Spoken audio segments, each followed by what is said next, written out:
लेकिन जाति राजनीति को सेंटर पॉइंट बना के बाकी इन सब मुद्दों को साइडलाइन करेंगे तो ऐसे में उनके लिए समस्या हो सकती है। तो राहुल गांधी के रणनीतिकार राहुल गांधी को यह बताएं कि वर्तमान समय में उनकी राजनीति सही तरीके और सही ट्रैक पर जा रही है। ऐसे पॉलिटिकल एनालिसिस के लिए आप द स्वदेश को सब्सक्राइब करिए और नीचे बेल आइकॉन को जरूर दबाइए जिससे आपको नोटिफिकेशन मिल सके। हेलो नमस्कार दोस्तों। बिहार की जातीय जनगणना के बाद से राहुल गांधी ओबीसी का मुद्दा खुलकर उठा रहे हैं। लेकिन वर्तमान समय में राहुल गांधी ने जो मुद्दे भारत जोड़ो यात्रा के दौरान उठाए थे, इन मुद्दों को छोड़कर अभी वह केवल ओबीसी की राजनीति करते दिखाई दे रहे हैं। ऐसे में क्या आने वाले चुनावों में राहुल गांधी को ओबीसी का मुद्दा फायदा देगा या नुकसान देगा? इंडिया गठबंधन में कांग्रेस की स्थिति इसके बाद मजबूत होगी या कमजोर होगी, चर्चा करेंगे आज के वीडियो में। नमस्कार दोस्तों, मैं हूं सुधांशु और आप देख रहे हैं द स्वदेश।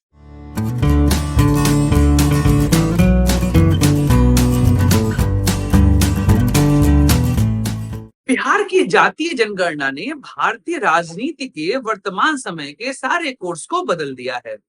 सभी राजनीतिक पार्टियां बिहार की जातीय जनगणना से प्रभावित दिखाई दे रही हैं। या तो वह समर्थन कर रही हैं और या तो शांत बैठी हुई हैं। वर्तमान समय में कोई भी पार्टी जातीय जनगणना का विरोध करते दिखाई नहीं दे रही है। लेकिन यहाँ पर हम कांग्रेस की बात करेंगे।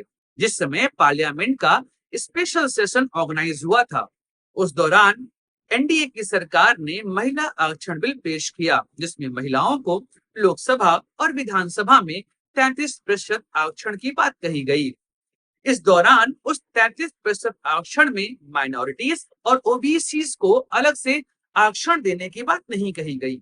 इसको लेकर कांग्रेस ने इसका विरोध किया। ये अलग बात है कि लोकसभा और राज्यसभा में यह बिल आसानी से पास हो गया। राज्यसभा में तो सभी पार्टियों ने खुलकर इसका समर्थन कर दिया। लेकिन उसके बाद से राहुल गांधी लगातार ओबीसी के मुद्दे को उठाते जा रहे हैं। ओबीसी की भागीदारी को लेकर वह सभी रैलियों में अपनी बातें रख रहे हैं और उनका स्टेटमेंट है, जितनी भागीदारी उतना अधिकार। जी हाँ, इस तरीके से भारतीय राजनीति का कोर्स बिहार की जनगणना ने चेंज कर दिया। अब यहाँ पर हम बात करते हैं कांग्रेस की, क्योंकि कांग्रेस खुलकर इस समय ओबीसी की राजनीति कर रही है। ऐसे में क्या यह राजनीति कांग्रेस के लिए भारी तो नहीं पड़ जाएगी? चलिए बात करते हैं। देखिए, अगर हम कांग्रेस की बात करें तो कांग्रेस कभी भी जातीय आधारित राजनीति की बात नहीं कर रही थी। कांग्रेस का वोट बैंक मुख्यतया आप देखेंगे तो पूरे भारत में हर एक कम्युनिटी रहा करता था। लेकिन 1989 के बाद से, जब से क्षेत्रीय पार्टियों का उदय हुआ, तब से जातीय राजनीति की शुरुआत हुई। मुख्यतया आप यूपी और बिहार को इसमें देखेंगे तो भारतीय राजनीति में अगर आपको केंद्र में सरकार बनानी है तो यूपी और बिहार के रास्ते से ही आप पहुंचेंगे। लोकसभा की 120 सीटें इन दोनों राज्यों में आती हैं। अगर हम बिहार की बात करें तो यहाँ पर RJD, JDU, LJP, Hindustani Awam Morcha, ये सभी पार्टियां अपने साथ जातीय वोट बैंक रखती हैं। उत्तर प्रदेश की बात करें तो यहाँ पर राष्ट्रीय लोकदल, समाजवादी पार्टी, बीएसपी, अपना दल, यह सभी पार्टियां यहाँ पर जातीय आधारित राजनीति करती हैं। बीजेपी और कांग्रेस जातीय वोट बैंक पर निर्भर नहीं करते थे, लेकिन राहुल गांधी ने अभी शुरू कर दिया है अपना ओबीसी कार्ड।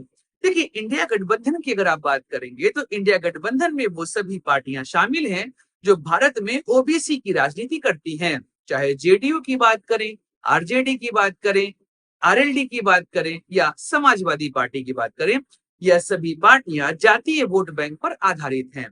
मुख्यतया आप देखेंगे तो एसपी, आरजेडी और जेडीयू यह ओबीसी वोट बैंक की राजनीति करते हैं। ऐसे में कांग्रेस की तरफ से राहुल गांधी भी इसी राजनीति की शुरुआत कर दिए हैं। राहुल गांधी ने जब चुनावों की तैयारी शुरू करी और जब भारत जोड़ो यात्रा शुरू की 2023 के शुरुआत में, उसके बाद से राहुल गांधी लगातार महंगाई, रोजगार, मणिपुर हिंसा, इन्हीं सब मुद्दों को वो उठा रहे थे। लेकिन बिहार की जातीय जनगणना के बाद से अचानक से राहुल गांधी केवल जातीय राजनीति करते दिखाई दे रहे हैं। ऐसे में राहुल गांधी के लिए यह मुद्दा सफलता भी ला सकता है और असफलता भी ला सकता है। वर्तमान समय में भारत की सबसे बड़ी समस्या अनएम्प्लॉयमेंट है, महंगाई है, अनस्टेबल इकोनॉमी है और मणिपुर की स्थिति है। इन सब मुद्दे को साइडलाइन करके राहुल गांधी वर्तमान समय में केवल जातीय आधार पर वोट मांगने का प्रयास कर रहे हैं। ऐसे में राहुल गांधी को जो पॉजिटिव पॉइंट मिले हुए थे वो धीमे धीमे नेगेटिव होते जा रहे हैं। 2019 का चुनाव अगर आपको याद हो तो उस दौरान राहुल गांधी ने हिंदूवादी राजनीति की शुरुआत कर दी थी। वह मंदिर मंदिर जाना शुरू कर दिए थे। वह उन सिंबल्स का यूज करते थे जो नॉर्मली उन पर सूट नहीं कर रहा था। वह प्रधानमंत्री नरेंद्र मोदी को उन्हीं के फील्ड पर हराने का प्रयास कर रहे थे, जो उनके लिए उल्टा पड़ गया। ऐसे में 2024 के चुनाव के पहले राहुल गांधी ने अचानक से जातीय कार्ड खेलना शुरू कर दिया। यह मुद्दा भी उनके लिए उल्टा पड़ सकता है, क्योंकि अगर आप कांग्रेस का इतिहास देखेंगे तो ओबीसी राजनीति के लिए कांग्रेस नहीं जानी जाती। 1979 में जब मंडल कमीशन की रिपोर्ट आई थी, इस रिपोर्ट को 1980 में इंदिरा गांधी और 1984 में राजीव गांधी ने दबा के रख दिया। ओबीसी को लेकर इंदिरा गांधी और राजीव गांधी का खुलकर कहना था कि भारत में जातीय आधारित काम नहीं होने चाहिए। यहाँ तक कि राहुल गांधी भी 2009 के दौरान कई सारे स्टेटमेंट्स ऐसे दिए थे कि वह जाति पर विश्वास नहीं करते हैं। ऐसे में कांग्रेस पर यह जाति की राजनीति सूट नहीं कर रही है। उन्हें अनएम्प्लॉयमेंट, महंगाई और मणिपुर इकोनॉमी, इन्हीं सब मुद्दों पर भाजपा सरकार को घेरना चाहिए। और मैं साफ कह सकता हूं कि अगर कांग्रेस ने यह सभी मुद्दों पर अपनी राजनीति रखी तो 2024 के लोकसभा चुनाव और 2023 के विधानसभा चुनावों में कांग्रेस को जीत मिल सकती है। कांग्रेस के सामने सबसे बड़े प्रतिद्वंदी इस समय भारतीय प्रधानमंत्री नरेंद्र मोदी हैं। वो ओबीसी चेहरा है, जबकि कांग्रेस की तरफ से राहुल गांधी को ब्राह्मण कहा जा चुका है। ऐसे में अपर कास्ट और ओबीसी का नैरेटिव यहाँ सेट नहीं होते दिखाई दे रहा है। प्रधानमंत्री नरेंद्र मोदी जातीय मुद्दे को अच्छे से कैश कर सकते हैं, लेकिन अगर अनएम्प्लॉयमेंट, महंगाई, इकोनॉमी, इन सब मुद्दों पर प्रधानमंत्री मोदी को घेरा जाए तो वह यहाँ पर फंसते दिखाई देंगे। ऐसे में राहुल गांधी को जातीय आधारित राजनीति से तौबा करना चाहिए। उधर इंडिया गठबंधन में भी असहजता हमको देखने को मिल सकती है, क्योंकि इंडिया गठबंधन की जो प्रमुख पार्टियां हैं वो सभी पार्टियां जाति राजनीति करती हैं। ऐसे में राहुल गांधी भी अचानक से स्वयं को ओबीसी का नेता बताना शुरू कर देंगे तो ऐसे में इंडिया गठबंधन में भी दिक्कतें पैदा हो जाएंगी।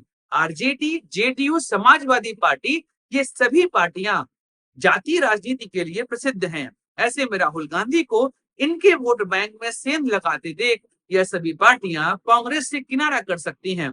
और अगर 2024 के लोकसभा चुनावों में एनडीए की सरकार को प्रधानमंत्री मोदी के चेहरे को अगर टक्कर देना है तो ऐसे में एकजुटता ही काम आएगी। इस वजह से एक दूसरे के वोट बैंक को ना काटा जाए, यहाँ पर संगठित रूप से कार्य किया जाए, तभी जाके 2024 में सफलता मिलेगी। अदरवाइज 2024 का चुनाव भी बीजेपी आराम से जीत जाएगी। तो राहुल गांधी को यहाँ पर संभल के काम करना है। जातीय मुद्दे को वह थोड़ा सा दूर रखें। अपना केंद्रीय राजनीति जो उनकी है, अनएम्प्लॉयमेंट, भागीदारी, महंगाई, इकोनॉमी, मणिपुर, इसी पर रखें और इस पर जातीय तड़का बस लगा दें। लेकिन जातीय राजनीति को सेंटर पॉइंट बना के बाकी इन सब मुद्दों को साइडलाइन करेंगे तो ऐसे में उनके लिए समस्या हो सकती है। तो राहुल गांधी के रणनीतिकार राहुल गांधी को यह बताएं कि वर्तमान समय में उनकी राजनीति सही तरीके और सही ट्रैक पर जा रही है, लेकिन जातीय राजनीति को हर मुद्दे के ऊपर रखने की वजह से हो सकता है आने वाले चुनाव में कांग्रेस को हानि हो जाए। ऐसे में राहुल गांधी की राजनीति जातीय आधार से परिवर्तित होनी चाहिए और अनएम्प्लॉयमेंट, महंगाई, इन्हीं सब मुद्दों पर उन्हें आगे बढ़ना चाहिए। मैं राहुल गांधी को पर्सनली भी यह वीडियो शेयर कर दूंगा, शायद वह इस वीडियो को देखने के बाद अपनी राजनीति में थोड़ा सा परिवर्तन लाएं और आने वाले लोकसभा चुनाव में एक अच्छे मुद्दे के साथ आगे बढ़ें। दोस्तों, इजाजत दीजिए अपने दोस्त सुधांशु को। खत्म करते हैं वीडियो यहीं पर। अगले वीडियो में चर्चा करेंगे किसी और मुद्दे की। जय हिंद, वंदे मातरम, भारत माता की जय।